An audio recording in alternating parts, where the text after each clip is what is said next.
پیغمبر علیہ الصلوۃ والسلام فرمایي الله ته دا خبره خوند ورکوي چې الله وچاته دنیا ورکړې ده او د پټه کړې ده پر ځان یې نه ښکاره کوي.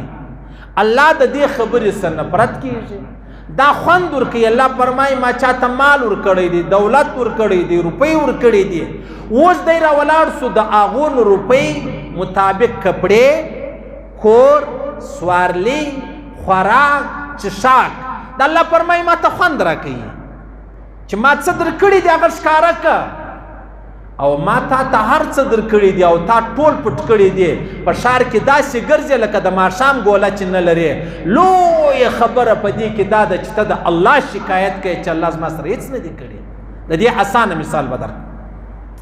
یو سړي ته الله رب العزت پښې ورکړي دي، دی په څکېدلو باندې ځي او راځي، نو دا خو غلطه خبره ده. الله تا ته لاسونه درکړي دي او دی بیا مطلب دا لاسونه تړلي د لاسو څخه کار نه اخلي.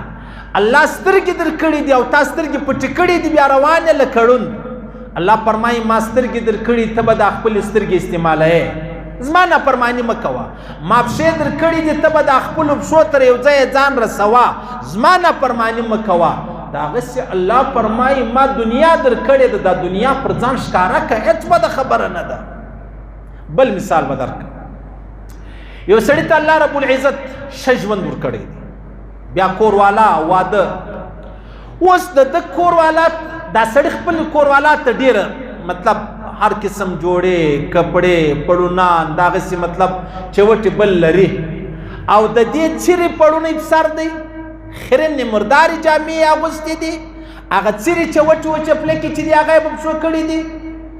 خاوند خوا به دی چې خو زما بدنامي کوي، دا زما بې عزتي کوي، او خاوند ته دا خبره خوند ورکوي چې زما کوروالا ما څه ورکړي دا یې پر ځان باندې ښکاره کړي.